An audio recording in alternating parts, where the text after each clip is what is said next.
bueno, un tema del que quizá usted ya se enteró a través de redes sociales es que pues está un conflicto actualmente entre Rusia y Ucrania. Ya hubo intervención militar y justamente cuando hablamos de un tema de guerra, pues siempre hay posibles repercusiones económicas, y para platicar sobre este tema ya tenemos en la línea telefónica a Miguel Ángel Vázquez, doctor en Economía en la Universidad de Sonora, a quien le doy la bienvenida a este espacio de noticias. ¿Cómo está, Miguel? Muy buenos días, bienvenido. Muy buenos días, muchas gracias, Elena. Bien, gracias. Aquí estamos para platicar. Doctor, gracias por aceptar esta llamada y orientarnos sobre este tema. Se hablaba, muchos especialistas incluso en el tema, que no sería posible ya con la ONU que se hablara de otra guerra así, de gran magnitud, que involucrara intereses de muchos países. Y cuando estamos hablando, o que parece, o parecería ser, que estamos frente al inicio de una posible tercera guerra mundial, esto pues trae repercusiones económicas que en un mundo tan globalizado, pues ahora sí que nos vienen afectando a casi todos.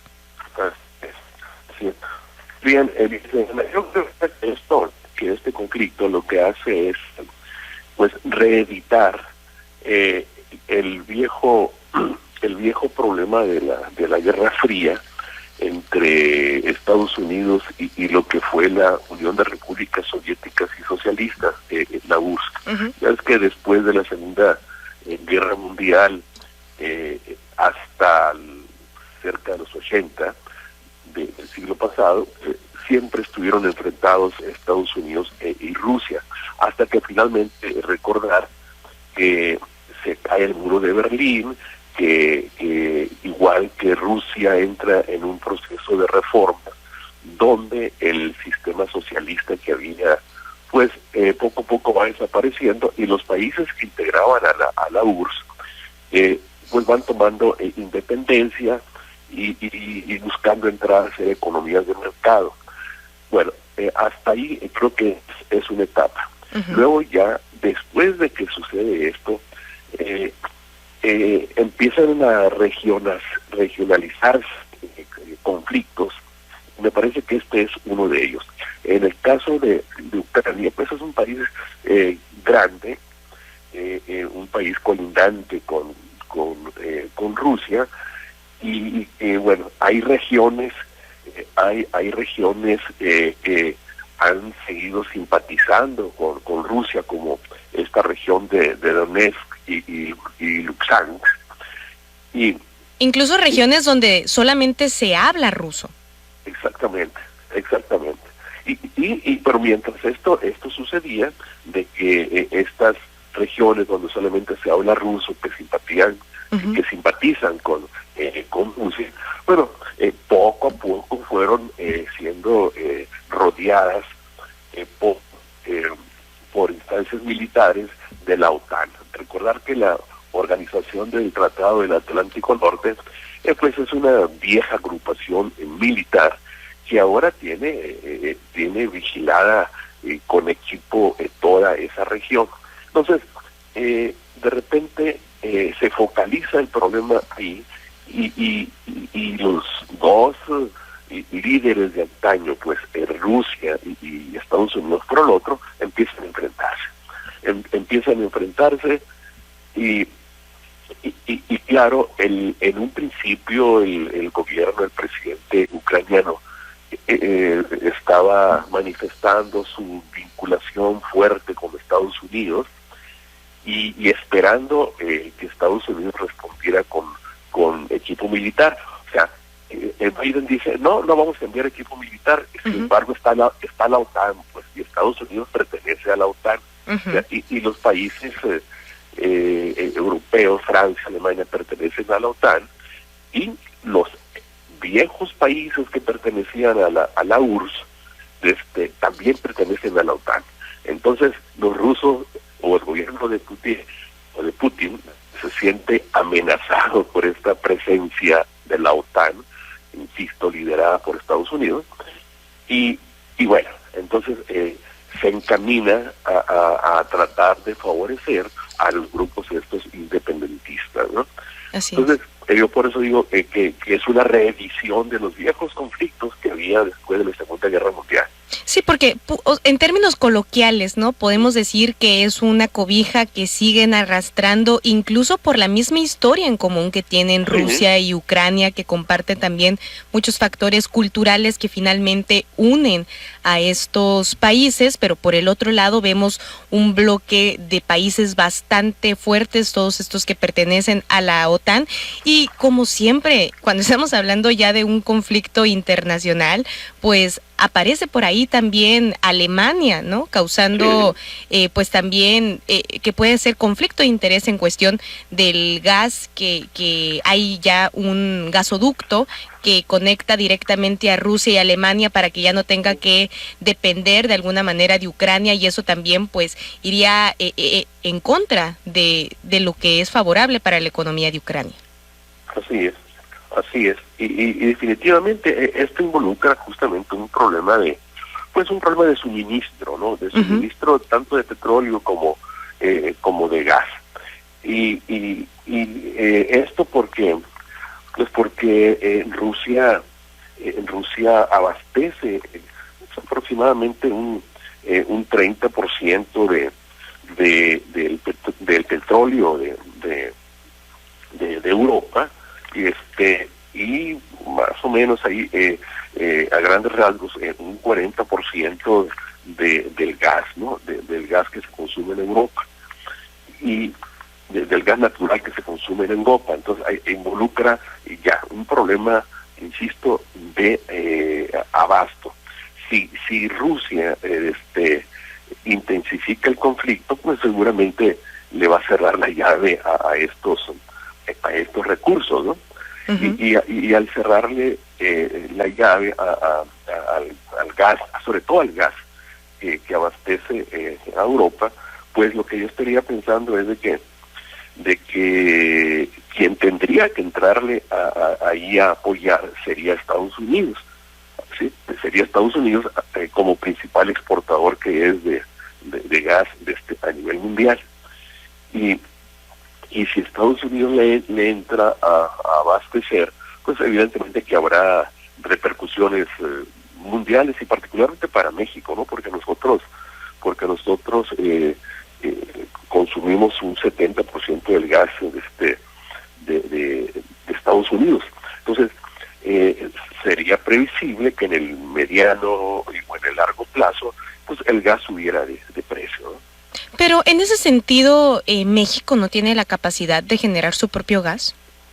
Bueno, México es un importador de gas, así como lo es de gasolina. Entonces, el presidente ha señalado que se va a intensificar el trabajo de las plantas que lo producen, y que con eso pudiera ser suficiente.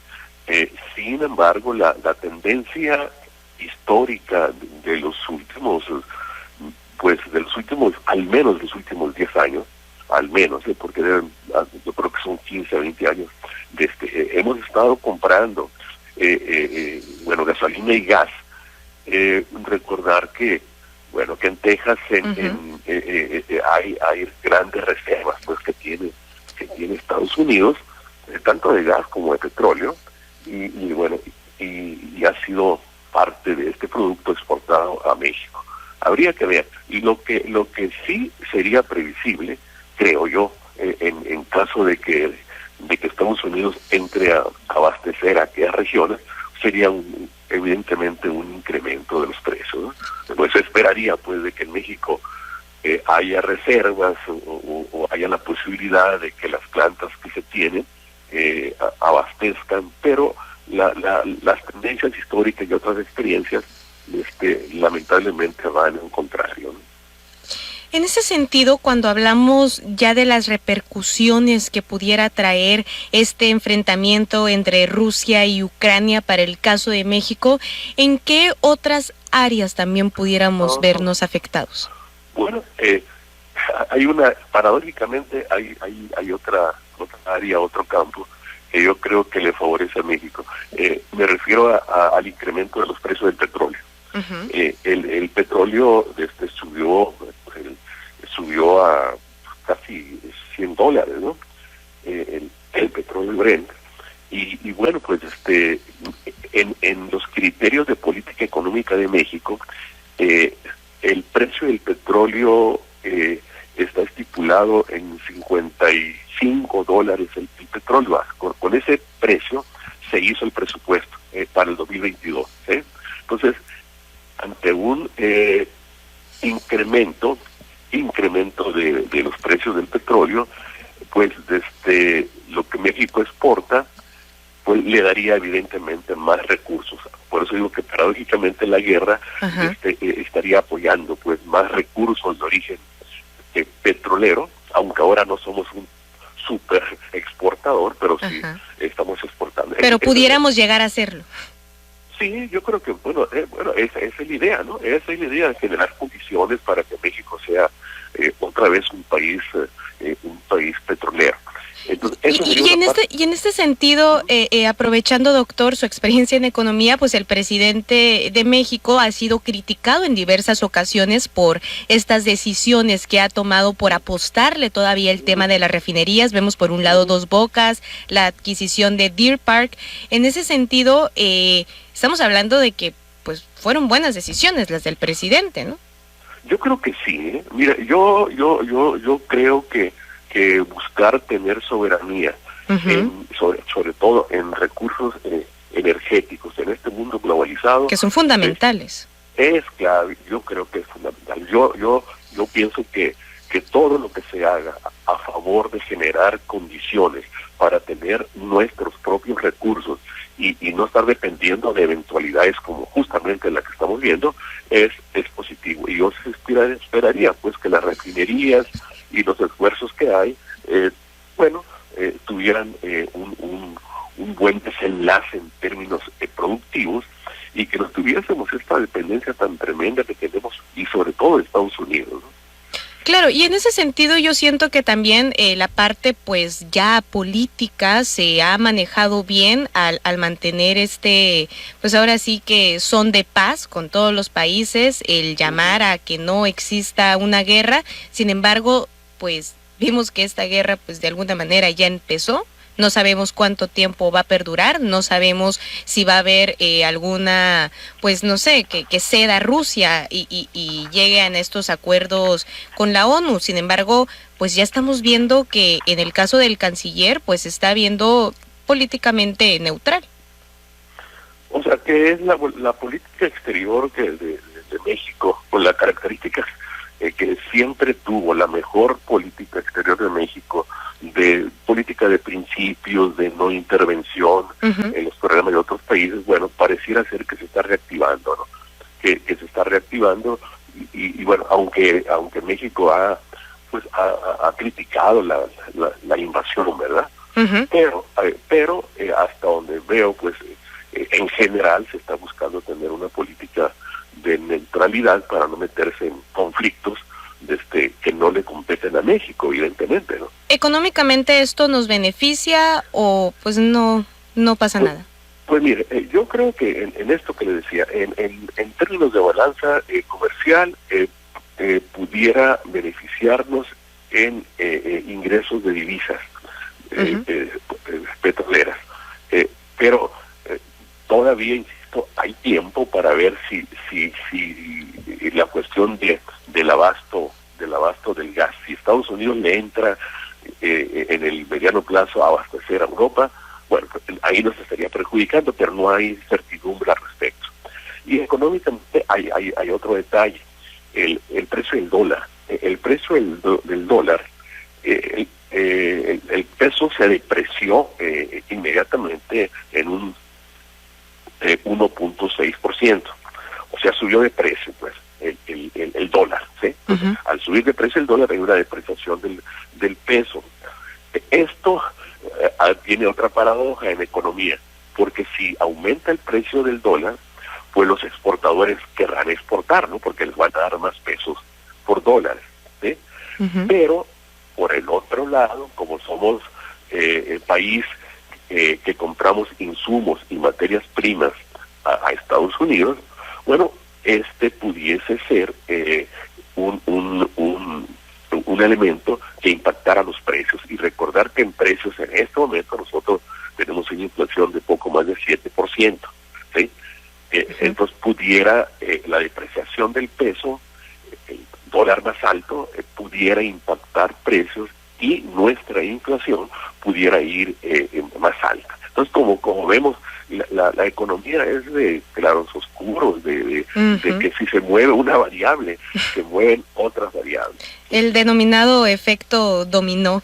Miguel Ángel Vázquez, doctor, muchísimas gracias por atendernos esta llamada y hablarnos sobre las posibles repercusiones económicas entre este conflicto de Rusia y Ucrania.